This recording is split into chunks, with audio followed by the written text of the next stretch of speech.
Hi guys, White Warlock here. There's gonna be another deck guide video on the green steel discard list, and in this video I will talk about the new Mulligan guide that was posted by Zan Syed, which is the maker of this list. I play as full 60, and I want to like visualize what he posted in his Mulligan guide on Google Drive. I'll link both the drive and the original video in the description. I would say please watch that before you watch this one because I would say that it's more useful than all of my videos because he's the original creator and he is also much more knowledgeable about the deck than I am. And I think yeah, it is really, really useful, and I would definitely watch that one first. But this video is more of a visualization because he doesn't really talk about every single matchup. He just has the link in the drive, and I just want to maybe visualize it for you guys so you guys know it, and I'll talk a little bit about my views on everything. Um, so yeah, this is gonna be a video on every matchup linked in the drive. So that's green steel, blue red, blue steel, amber steel, green purple, green yellow, purple steel, then two red yellow decks, even red steel, blurple, and other random aggro decks, and of course the blind. But the blind mulligan is the same as the green steel mulligan. Um, so yeah, I would say give your love to Zan Syed because he is the goat of this deck, or at least of this version of the deck, and yeah, this is just more of a visualization for you guys and also for me. Well, when I'm making these videos, I always learn a lot during the making of the video, and I just want to share this because maybe you didn't see it, and this is really, really important, I would say. So I'll start with the green steel mulligan and the blind mulligan, which is the exact same. So if you go look in the drive, you see a sheet and you see numbers 1 to 17 for every card. That's basically the importance of the card in your hand. And the higher numbers are less important and more mulligan, and the lower numbers are the most important. And I'm ordering them in tiers that I would say are like the most important tiers, and maybe not exactly like he would intend, but it's like my own interpretation. I would actually place this one here. So this is like the top three. Then you have the top. Then you have number 4 and 5, and then um, you have the rest. And you have 17 different cards because the list is very optimized, very straightforward. Almost all of them are 4 offs. Basically, the only non-4 offs are the Zeus, the Hidden Cove, and the Prince John and the Flints, right? So only 4 cards that are not 4 offs, and that's why I really like this list, and I would recommend playing something like this as well if you want consistency. So yeah, let's start with the green steel and the uh, blind matchup first. So obviously the most important card is Bucky. And the second most important card is Diablo, and because Diablo is the second most important card, the shift target for Diablo is the third most important card. You really want to mulligan for these. That's also what he says. Like he mulligans very aggressively, and this deck is built especially to mulligan aggressively because you can definitely abuse the consistency of the deck, and even if you mulligan away a lot of inkables, you'll get a lot. You don't run that many inkables. It's only 14, and even if you do, many of the inkables are low cost cards. You only run 2 Flints and 2 Zeus. The rest is all 3 or lower. So the chance that you get real inkable problems is rather low with this deck, and that's what I really like about it. Obviously you have those hands where you have like 3 Diablos, 3 Robin Hoods, and you're like, okay, nice. I have only 1 Worms in my hand. What the hell am I gonna do? But that's basically every deck, right? Um, so yeah, for green steel, you really want to mulligan, and for blind as well, especially on the play or like in game one in a 2 game format, you really want to have the highest chance of winning, and you can do that with mulliganing for the Diablo. Uh, but the Robin Hood shift target is also good blind, but especially good against green steel. And yeah, you could definitely keep, like if you have Bucky plus Robin Hood and Robin Hood, you the chance that you keep this is very high. Like yeah, you just keep this even if you really want the Diablos.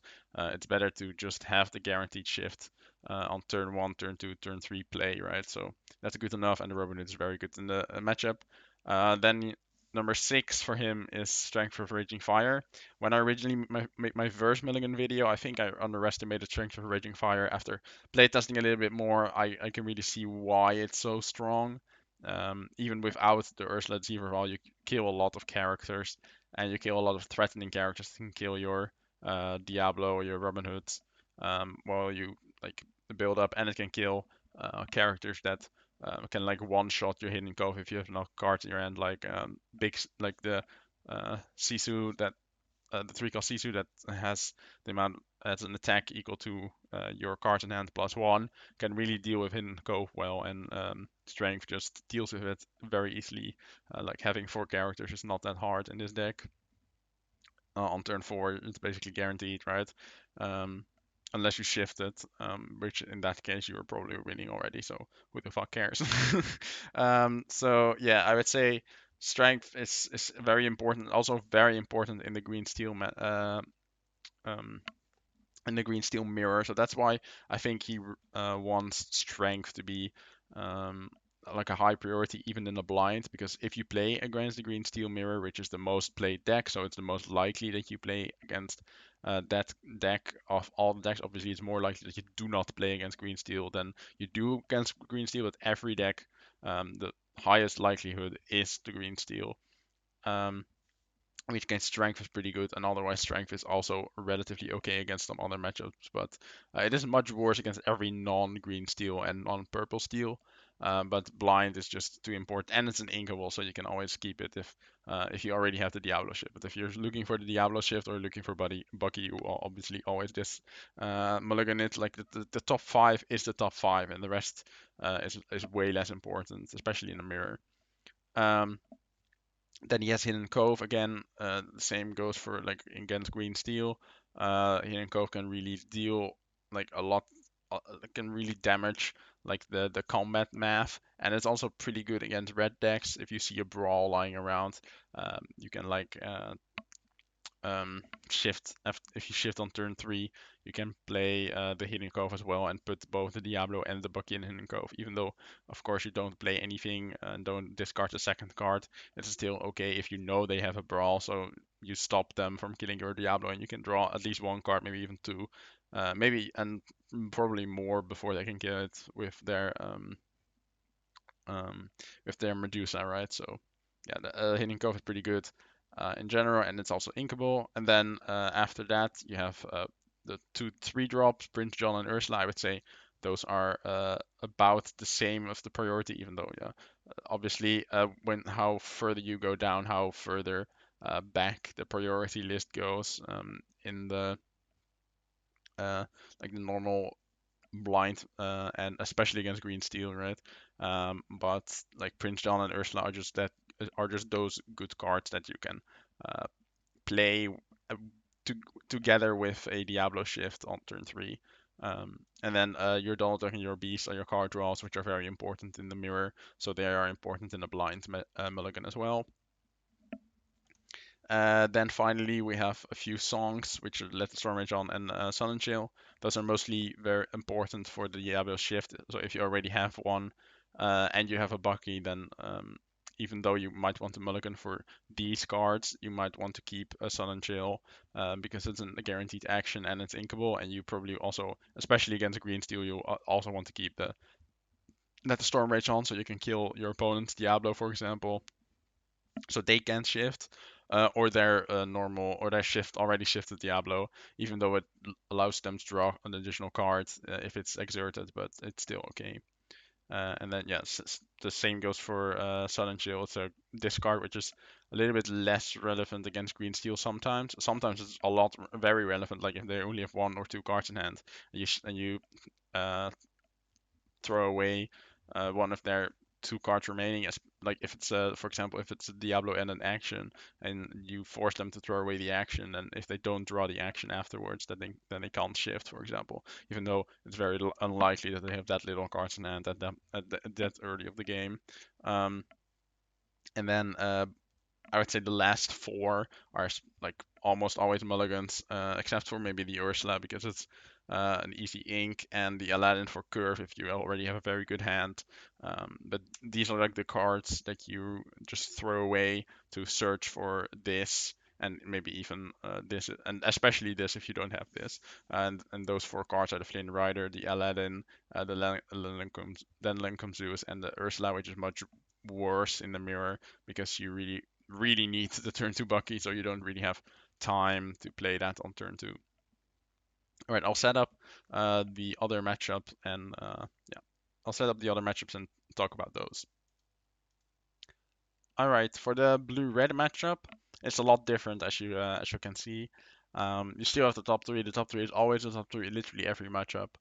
So yeah, this is always the same. However, you can see that the number 4, 5, and 6 are completely different than they were for the blind and for the green steel Mulligan decisions, and that's because you want two things. You want cards in hand for if they have to early be prepared, so you can rebuild and don't allow them to immediately win the game if they be prepared.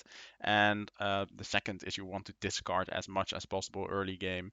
And the Aladdin is there to deal with their items, and especially their Hyrums. Like, if you can kill their items, they have to draw or like play the item every single turn, so it costs them at least one ink, or it costs them opportunity to draw, and if they don't draw the item, they don't draw cards with Hiram, and you just win, right? Um, so yeah, so I'll talk about Prince John. In this matchup, Prince John just only dies to be prepared and Big Sisu, and in this matchup, you should attempt to make sure that you discard so many cards that they will never get there, and Prince John allows you to draw a lot of cards and keep you in like keep you having a larger hand than your opponent. So if they do be prepared, you actually have an advantage still because you can just rebuild, and then if they don't have a second one, you just win.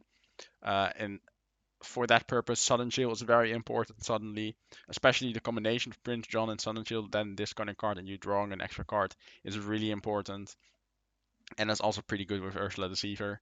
Although because Ursula Deceiver dies very easily to Brawl, it's even though it's very good, it's still lower on the important priority list than the Aladdin. The Aladdin is your like best turn 3 drop with the Diablo shift. Like if you can play turn 1 Diablo, turn 2 Bucky, turn 3 shift Diablo, and play Aladdin, that's kind of what you want to do.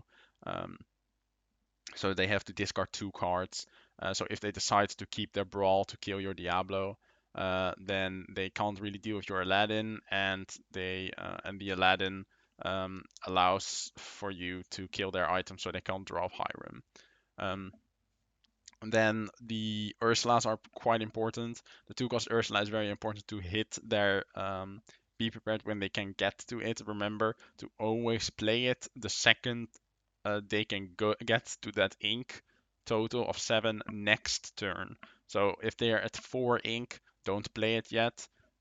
If they're at 5 ink and they have a fishbone quill laying around and you can't get it with Aladdin, then you can play it because then, if they have enough cards in hand at least, they can get to that 7. Um, and yeah, get to that 7 by inking a card for turn and inking a card with fishbone quill. Otherwise, do it on like turn 6 or whenever they have 6 ink, right? That's the normal timing for the Ursula. And you definitely don't want to play it on. You can play it on turn 2 to kill their 1 jump, but you would much rather play the Bucky, obviously. And then Ursula Deceiver is very good because it can sing Sun and Chill. However, because the other songs are quite bad against Red Blue, um, it is really good with Sun and Chill, but it's much worse with the rest. So and that also just dies to Brawl, obviously. So it is very good, but also pretty bad sometimes. So you have to look a little bit about on your hand. Do you have the Sun Shield? Then maybe you keep it. Do you not have the Sun Shield? Then maybe you mulligan it, depending on the other cards in your hand. Then the Robin Hood Shift. Normally this is very up there. However, against red decks, especially red decks that don't play steel, it's like non-red steel list, and even against red steel is a little bit worse, obviously, because they have brawl. They still have brawl, but yeah, red decks can more easily deal with the Robin Hood because they have Maui or they have uh, Ma- Madame Medusa, and if you do not have a cove, then it just dies to everything like that, and it even dies to a fox um, plus a crab, for example, right? So that's for red purple. But for red blue, it's ice block plus brawl, for example. So there are definitely problems with the Robin Hood shift line. So it's way less important than it is against than it is against green steel, for example. Like the beast is pretty good as a card draw engine, right? But it also just dies a lot, so it has the same number as it has against green steel, but for different reasons. It is this time it is better than a Donald Duck because if you do not have the Prince John, you don't really want to give your opponent a chance to draw, then be prepared. And that's what the Donald Duck does, while the Beast only draws you an extra card, even though it dies very quickly. And Donald Duck has the same problem as the Ursula does, in this case, that it dies to Brawl. So Hidden Cove is worse in this matchup in the fact that it is that they don't really play characters. And if they do, it's a Maui and it just insta kills the Hidden Cove. But if you can really fit it well in your curve, you can just completely destroy someone if they don't have ice blocks by making their brawls completely useless. So sometimes it's really good, but like every other matchup, the cards that are here on the bottom are almost always full mulligans. Um, the exception is the Strength of Raging Fire, which you can use for the Diablo Shift line. But otherwise, like these cards are basically just auto mulligans. Why are the songs bad? Well, the songs are quite bad because they don't really play any characters except for Hiram, which is the only really only really the one character you really want to kill, and the others are not really that relevant except for like Tamato, obviously. But at that point, you've probably already lost the game if they get to that point, or you are winning the game, and it doesn't matter that they play the Tamato. And yeah, the Flynn is the worst card in like almost every matchup to keep. No, literally every matchup to keep because you just want to draw it later, and it's an unequal 4-drop when you don't really want that in your hands. All right, I'll set up the next deck, which is red purple. All right, so for red purple, it's almost the same as red blue, as you can see. However, Aladdin is useless because they play 0 items, and Ursula becomes more important. Like in this matchup, the same as the previous matchup, you have to look at brawl, and your songs are worse. Um, However, in this matchup, it is the reason why Prince John is good is a little bit more important, which is you need to keep um, up with their card draw. And if they draw a lot, if they manage to have like those hands where they draw a shit ton of cards, then sometimes you just can't discard everything, and you just want to keep up with their card draw. And Prince John is the engine you can do that with, and that's why Beast is also more important. Um, why Beast is better than Donald Duck is the same as in against Red Blue. It's because Donald Duck allows them to dig for that beefy bread, and if you don't have the Prince John, or if they have enough cards in their hand, which happens quite a lot, then you just allow them to get that removal or just get that card draw going, and that's why Donald Duck is much more dangerous to play than the Beast. Because Aladdin is a worse 3-drop than Ursula in red purple versus red blue. Ursula becomes your like third best 3-drop, right, instead of the Diablo Prince John. And it also like Singing Sun and Chill is really good in this matchup, the same as red blue, because you want them to have as little cards as possible to start their draw engine in In green steel, in red blue, their draw engine is mostly Hiram, but in red purple, they really want to play rabbit next turn, quest with rabbit, bounce the rabbit with snake, play it again, stuff like that, and so they start drawing cards, and in that uh, for that reason, you really want to discard as many cards, so they have less opportunity to do that. In this matchup, Ursula Deceiver, the 2 cost is is very important, as it not only gets their Be Prepared, which is more important in this matchup than Red Blue. Red Blue also plays Sisu, which you can't get with Ursula, but their only out is Be Prepared in this matchup, and getting that Be Prepared with Ursula is very good. However, you could also get their friends on the other side. If you have, like, let's say you have 2 Ursula Deceivers, you can play one a little bit earlier before their Be Prepared turn to get their friends on the other side, maybe, or their Beaking Undisputed, and see their hand, which is a little bit more important in this matchup, I would say. That knowing your opponent's hand against red purple is actually pretty good. So sometimes playing a 1-drop Diablo instead of inking it could also be a good play. Then Hidden Cove has an additional extra uh, good thing about it in this matchup, and that is that it can allow your characters to deal with their